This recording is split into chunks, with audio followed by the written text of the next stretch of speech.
seconds early, but here we are.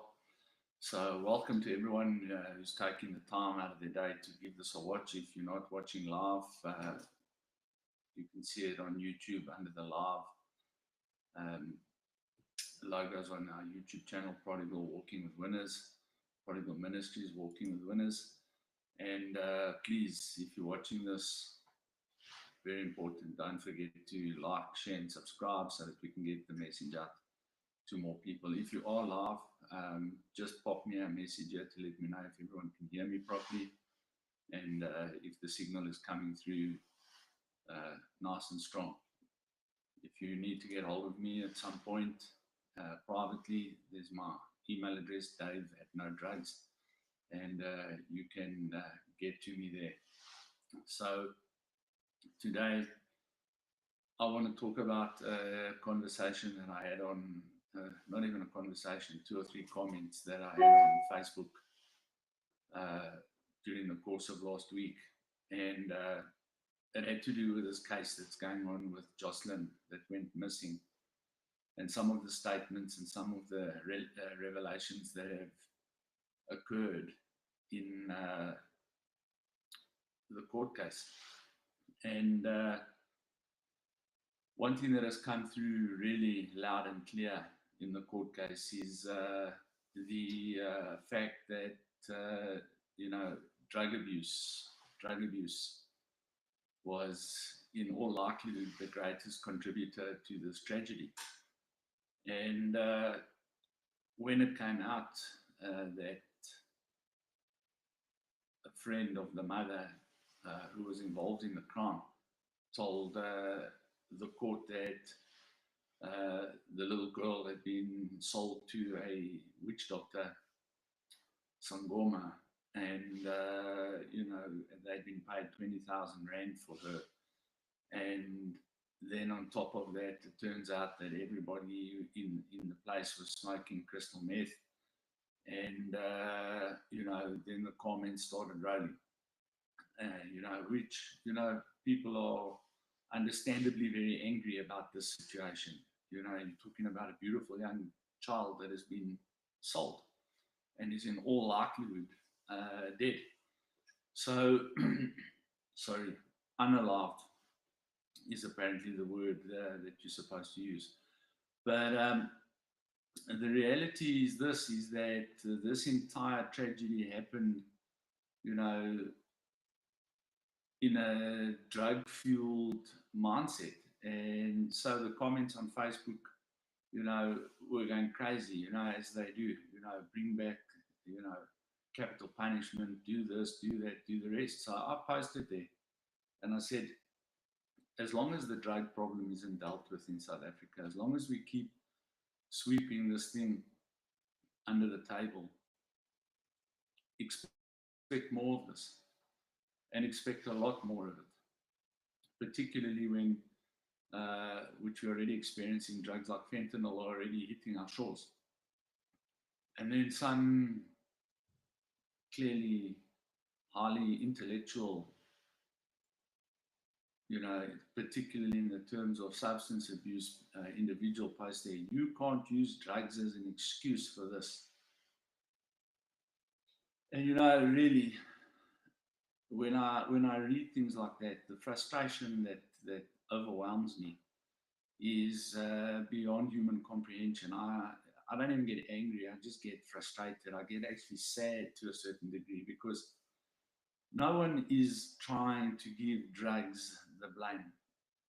It's not like a bag of crystal meth went out and committed this crime.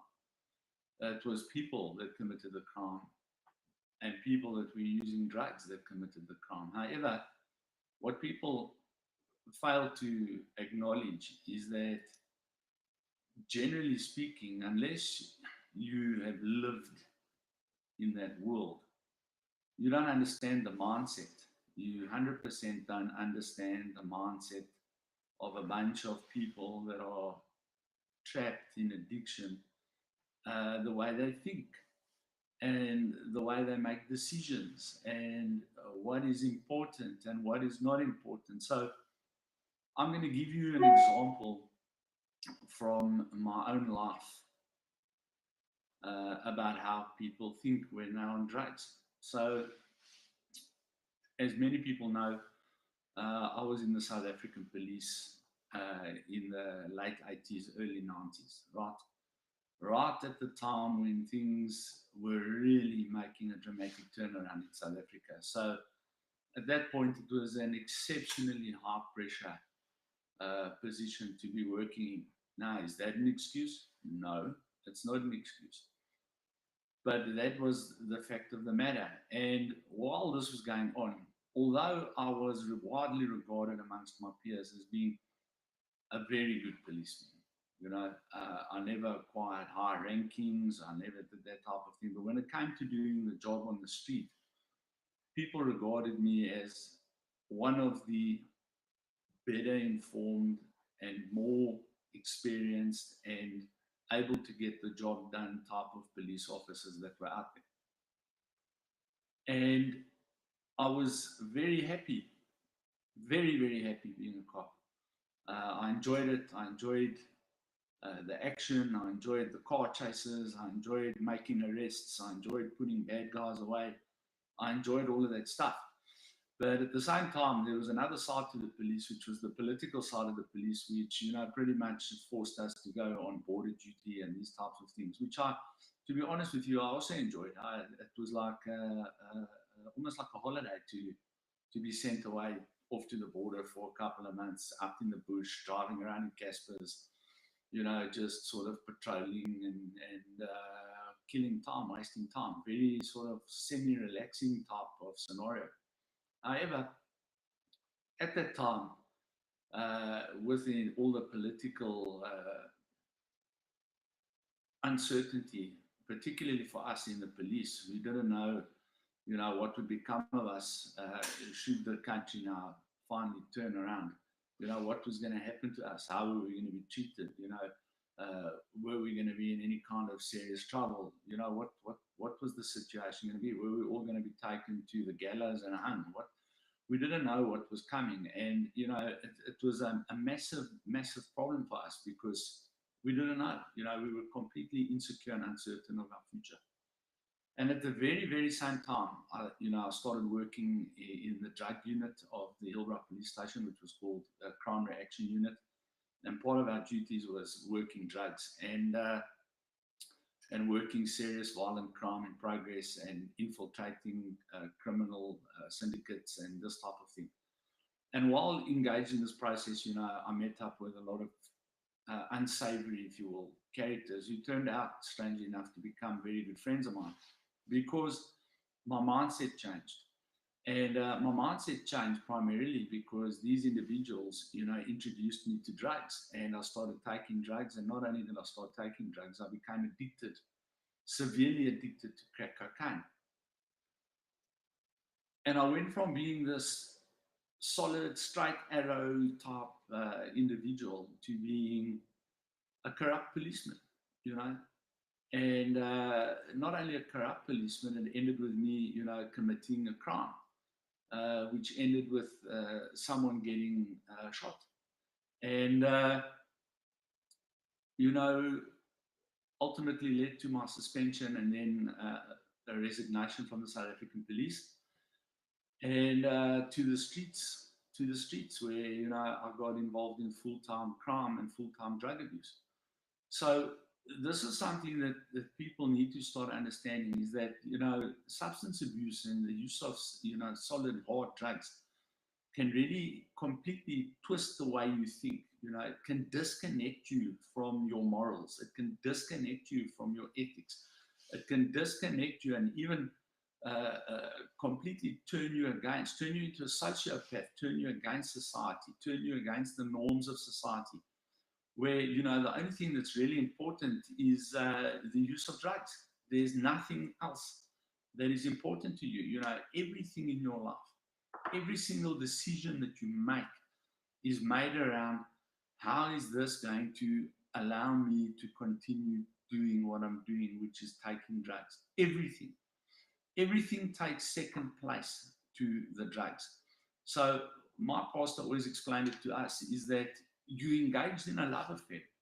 you engage in a love affair with drugs. So in the very same way that, you get that feeling when well, for us, you first meet a girl and you fall in love, and, everything, your entire life is structured around getting to see this person, getting to hang out with this person, getting to be around this person. This is how's it, baby? Lekker, man. Can you hear okay? Is the sound all right? Just pop me a chat message there, please, man. Just let me know if the sound is all right. But, just everything, every waking moment, every decision that you make is made around how am I going to get to use more drugs today? And now, in this particular situation, with this court case that's playing out, you're dealing with people, firstly, for whatever reason, whether they didn't have access or whether they didn't want to use the access they had, or whatever the case may be, is that, these people are living in a very, very, very poor environment. From some of the stuff I read, I believe they were living in a shack. And not only are they living in a shack, they trying to find money for drugs all day, every day. And, ultimately they've got very little access. They've got very, very little education. They've got no hope for any kind of improvement in their lives. I mean, the one article I read said that while they were getting this little girl ready to be handed over to the Sangoma, that a guy arrived after trying to sell a microwave oven, and at a microwave oven at a pawn shop, and the pawn shop turned him away because the microwave oven was in such bad shape. Which reminds me of a story I tell a lot. I was at the end of a binge, and the only thing I had left to pawn in my tiny little flat in Hillbrow was a toaster.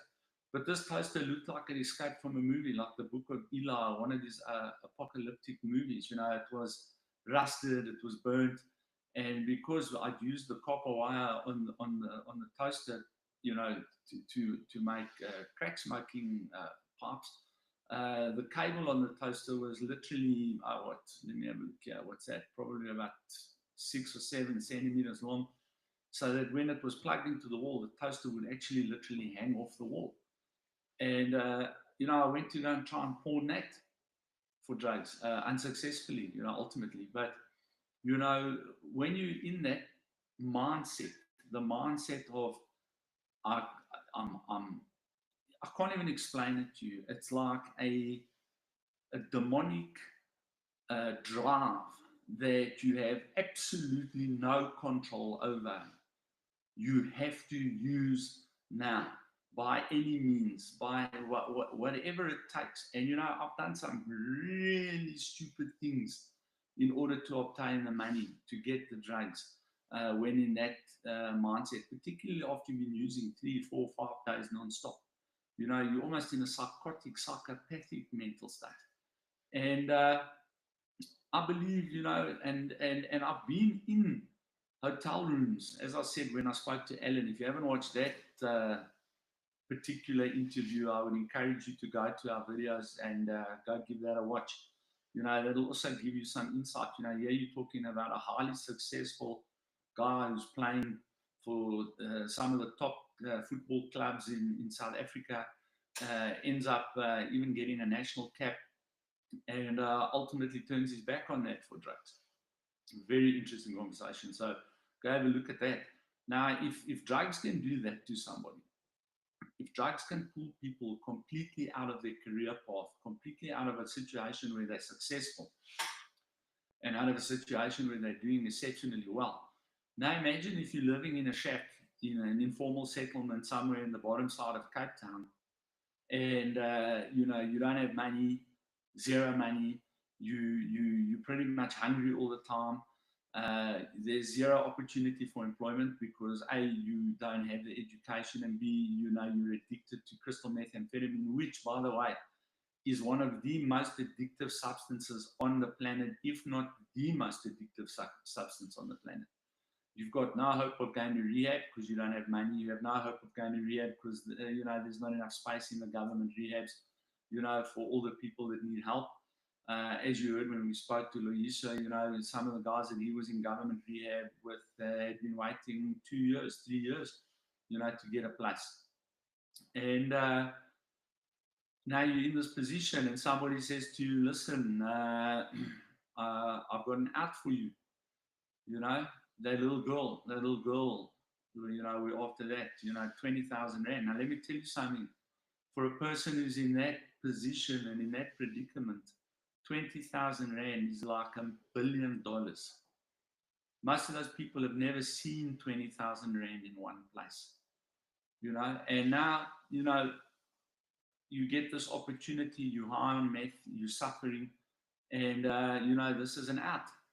And I can guarantee you at the time that no one was speaking about this little girl's life coming to an end. That I can promise you, that wasn't on the table, And, the deal was made without that preemptive knowledge. I'm sure of that. I'm absolutely sure of that. But let me just say this. In that mindset, in that addicted mindset, it wouldn't have made a difference to the addict. It definitely wouldn't have made a difference. So, in terms of me being in a seedy hotel with a couple of guys, and one of the guys, leaving his child with a drug dealer for a couple of hours, that's happened. I've been around that. I've been in a place where I've been smoking crack cocaine in a also very low income, very poverty-stricken suburb of Eastern Johannesburg, near to Bears Valley, close to Ellis Park, where I found myself sitting on something that was exceptionally uncomfortable, took the tarpaulin off, only to see that I'm sitting on a body, that's already, pretty much about to start decomposing. And, these are the places you find yourself in. This is just normal. I remember smoking drugs at a house, say in the same area, where, the people that lived in the house didn't even have a front door in the house. And, the rumors were off that there were bodies upon bodies buried in the cellar. Whether that's true or not, I don't know. But at the time, it was accepted as truth, and, didn't bother us not one iota. So, this is the mindset, the mindset of crime, the mindset of addiction. And now you have people coming on Facebook, right? Reading the story, being completely and utterly outraged, making the comments they're making from a position, and I'm going to use this word, from a position of entitlement. Living in a household where from young, there's been parental support, there's been people that are employed that have been looking after these individuals, sending them to school, making sure, being good parents. And these people grow up, they go to varsity, they become whatever they become relatively successful human beings, and they're doing well in life. And now they read a story like this, and then they start commenting on this and that, and that's what should happen to this person, and no excuse, drugs are no excuse, and all of that. But these are people that have never tried drugs. Or these are people that drink 2-3 glasses of wine every night, but want to condemn people that take drugs. Now with what we teach, we 100% agree that taking drugs starts off as a choice. You make a choice. And it doesn't matter how deep you are trapped in the cycle of drug abuse. You make a choice to make a plan to stop. So, we come from that perspective. Therefore, we can never sit and say, well, drugs are to blame for this horrible outcome. However, drugs, whether you want to blame them or don't blame them, they're playing a role. If you look at, I don't know the story about the mother of this young girl. I don't know what her past looks like. I don't know where she comes from. I don't know what she did or what she didn't do. But, somehow she landed up in that position. Now, a person who lands up in that position obviously comes from a background of a very similar position. I'm gonna hazard a guess. grew up in a poverty-stricken area where gangs and crime and drugs are prevalent, if not the norm. You know, got sucked into that whole thing because that's the norm. That's what people do. You know, if you look at the gangsterism, gang mentality in South Africa, you know, it's not even a culture anymore. It's a rite of passage. You know, the young men in certain areas around this country look forward to going to prison in order to get the status that comes with going to prison, in order to get the rank that comes from being part of a number inside that prison. You know, they come out, they're treated like heroes. They're part of a gang family. You know, it's a absolute a culture. You know, it's an absolute society on its own. Now imagine growing up in that, and that is all you know, and that's how you live, where death, destruction, drugs, violence are just the norm. It's the norm. Do you understand? It's the norm. Like you getting up in the morning, going to the loo, brushing your teeth, going down to the kitchen or going to your kitchen, pulling out a bowl, putting Rice Krispies in your bowl, milk, sugar, eating your Rice Krispies with a lacquer cup of coffee there, watching the morning news or reading the morning newspaper. You know, like you go through that. These people smoke crystal meth. These people commit violent crime. These people commit violent acts against each other. It's the norm. It's normal for them. For you and I, well, not so much for I, but for you, you know, it's just, ooh, this is terrible. This is horrific. People shouldn't live like this. These people are animals. These people, whatever your view is. But you know, you're expressing this view, living in a completely different dimension.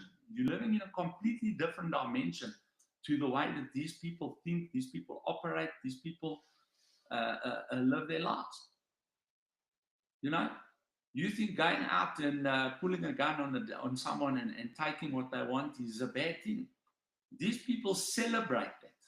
They celebrate it. They go out, they pull a gun on someone, they get a couple of grand, they come back home, they show the people a couple of $1,000 rand. Everyone's like, yay! They go buy crystal meth, they go buy weed, they go buy mandrax, and then they sit down and they sit in a circle and they enjoy the proceeds of their crime. That is normal for them. Normal. And now someone comes along and offers them more money than they've ever seen in their lives for a little girl. And, you know, just think about that. You know, in this kind of mindset, well, you know, we can always make another one. Imagine that. And this is what I'm trying to explain to you, is that their lifestyle, their culture, their society, the society of drug abuse, the society of crime, the society in which these people live every single day is so far removed from what you consider normal that you're not even really living on the same planet. You try to ascribe the morals, the laws, the ethics of your upbringing, your society, your community to an alien civilization living in a completely different place, even though we share the same country. And this is what people don't understand. Now, how do we solve this problem? This is what people like me are trying to do.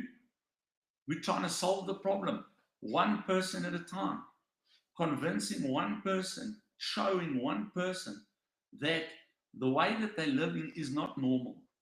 The way that they're living is not only not normal, it's not acceptable.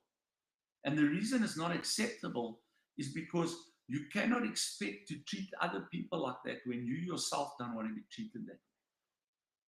But to try and get this into people's heads is exceptionally difficult when they return from us or from any other place to a community that is living still on that alien planet.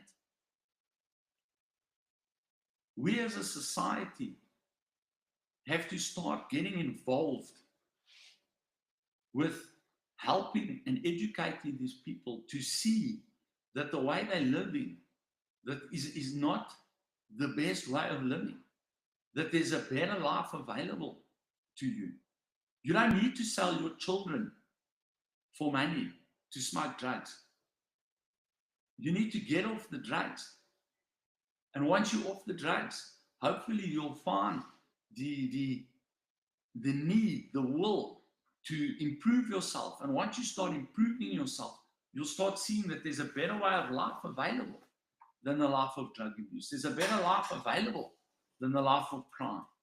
You know, you'll see a lot of guys like me, really, that have come from this background of crime. And I had no excuse to get involved in it. Eh? You know, I had no excuse. If there's ever been a person who had no excuse to get involved in crime and that way of life, it's Dave Barber. Dave Barber grew up in a good home. Dave Barber had a good education. Dave Barber had plenty of food. Dave Barber had plenty of pocket money. Dave Barber had bicycles. Dave Barber had TV games. Dave Barber had a swimming pool at his house. Dave Barber had motorcycles. Dave Barber had everything, luxuries beyond luxuries that middle class, upper middle class for young. I can't go to a position of saying, well, I so rough. And I made a choice and I got involved in it, but I got so trapped and wrapped up in it that it became the norm for me. That became my life. That is what was normal. Waking up in the morning, finding a car to use from someone, anyone, going out to that car, breaking into other people's homes, stealing their hard-earned stuff, coming back to our fence, selling the stuff to our fence, and going from the fence immediately to the dealer and buying drugs, and then sitting for the rest of the day taking drugs. That was normal. After taking drugs for the day, go out to the clubs, take drugs at the clubs, drink at the clubs, go back, take more drugs, and then wake up the next morning. If you not,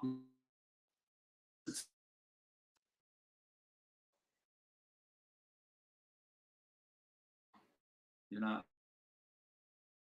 when connection, I get so angry. You know,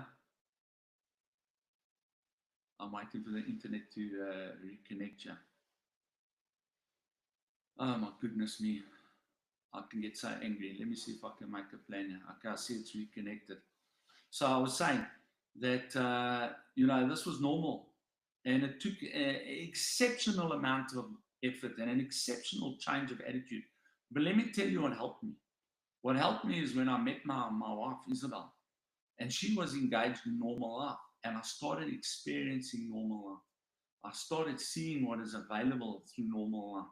I saw what was achievable through normal life. And slowly, over a period of a decade, over a period of a decade, I started moving away and getting used to the idea of working an honest day's work for an honest buck.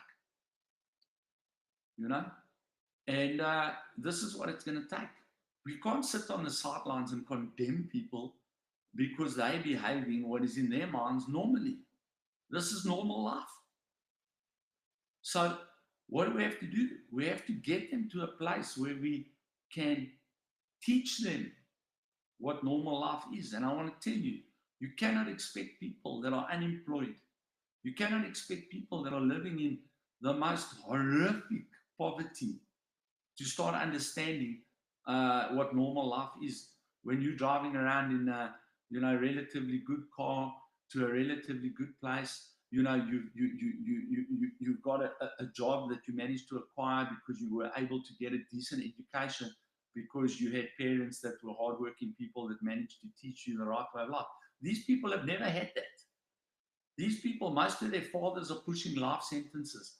Most of their mothers are prostitutes. Most of their sisters are prostitutes. Most of their brothers are gangsters. Most of their brothers are gangsters and drug addicts. This is the norm. This is how they live. And then you want to sit and type on Facebook, oh, yes, I think this and I think that. You know, why don't you then give up everything for a period of time, that you've considered to be normal and go move into one of those areas, and go and see how these people live and start understanding what it is to survive in these places, and then start telling me, oh, you won't take drugs and you won't do this and you won't do that because it's a choice. It is a choice. Ultimately, it is your choice. But when you grow up and that is what is normal for you, then it's no longer a choice. It's just life. It's just life. And I can tell you something, as much as I condemn what has happened with that little girl, when that woman uh, uh, uh, said on national TV that she's actually quite grateful because, this whole thing with her daughter has made her famous, is that not a trigger in your mind to make you understand, what these people, how they think, Does that sound like a normal statement? My daughter going missing or me getting rid of my daughter, is great because now I'm famous. I'm on TV. I'm on the news. I'm all of this. I've made a name for myself. Does that sound like normal thinking to you? Who do you think thinks like that? You know? And this is it. And I can tell you this, as much as she's, allegedly, from what we can all see, she's guilty of what she's been accused of. Let me tell you something. You want to know something really scary? Where she's sitting now, wherever she's sitting, she's completely confused as to what is going on around her. Completely confused. Because I can tell you right now, in her mind, she's still trying to process why people think what she did is bad. That I can tell you right now.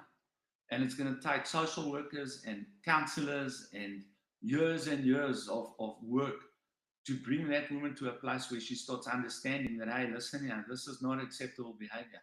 Because from the time she was born till the time this incident happened, that has always been acceptable behavior. That has always been the norm. The only thing that they see that is possibly bad is out of that whole situation is we got caught. That's the bad part. We got caught. And the whole mindset, the whole community, the whole outlaw thinking is not about the damage that it does to other people. It's the damage that it does to us if we get caught. That's the damage. So I needed people to understand the thinking, the type of thinking that permeates this type of lifestyle, this type of drug-induced, crime-fueled mental state. And I deal with people like this every single day of my life, and I have been for almost 20 years. So don't tell me I don't know what I'm talking about. Not only have I been dealing with these types of people for almost my whole life, prior to that, I was working with these types of people as a policeman for the first part of my life. So I know exactly what I'm talking about, And, we need to start thinking about how we're going to make any kind of impact in this. Is it even possible to correct this? Is it possible? I don't know. But, just because it may or may not be possible doesn't mean we should give it our best shot and, start trying to work towards a society that is fully functional and inclusive for everybody. This is something that I've always wondered about. We say that it's, a violation of human rights to take people, against their will from their homes. But you know what? When people are behaving in this manner and people are, stuck in this type of mindset, surely, it's less of a human rights violation to take people like this and get them to work, in some kind of farming community or in some kind of industry, even, rather than have them sitting around like this doing nothing and taking drugs all day, get them into a place where the government can have them, amend the law so that we can have people like this sentenced into a work situation, where they can, develop skills, where they can, and we can use those skills to develop industries. But sitting around like this in places, just taking drugs all day and committing crime is really not doing anyone any good. And allowing people to be stuck in that type of situation, under the disguise of it's a human right violation to force them to work. I don't know. It's something that's up for debate. It's just something that goes through my mind. Back in the day during the previous dispensation, that's what they would do. They would take people and they would put them in rehabs, in inverted commas, but these rehabs were farms. And those farms would be worked by the recovering people, and the recovering people would then produce food, and those foods would go to the prisons and the hospitals and all those types of things. And those people would stay there for 3 months, and after 3 months, they'd be released. And if they get caught again, just sitting around doing nothing or taking drugs or they're vagrants, back to these places. I don't think that's necessarily a bad idea. I don't know. You can let me know, and in the comments what you guys think. All right. So that's my message. Don't judge people until you've walked a mile in their shoes. You have no idea, no concept of what is going on in those communities and in those subcultures. And until you do, you can have your opinion. Everyone is entitled to their opinion. But when someone like myself corrects you on your incorrect opinion, really start thinking about, maybe I should learn something. Maybe I should use this opportunity to understand that there's people out there that don't have the same benefits that I do. They didn't grow up with the same benefits I grew up, and doesn't think like I think. Because let me tell you something, you want to know something truly scary? There's millions of people out there right now in this country that think the way that I've just explained to you. Millions of people. People trying to find enough food just for today. People trying to find enough drugs just for today. People like that. People living in the most horrid conditions, And I thank God. I thank God every single day, and I'm grateful to God every single day that I've managed to escape that through His grace. I really do. I'm a super grateful person for seeing the light of what life really has to offer through the light that was offered to me by the Lord Jesus Christ and the people that Jesus Christ put around me. Thank you, God, for that rope, that safety rope that saved me from that nightmare that I was trapped in for almost 20 years of my life. God bless everybody. Have a fantastic day. I hope someone finds benefit from this. And once again, please like, subscribe and share. We want to grow this channel. We want to try and educate people. Amen. Have a good day. Cheers.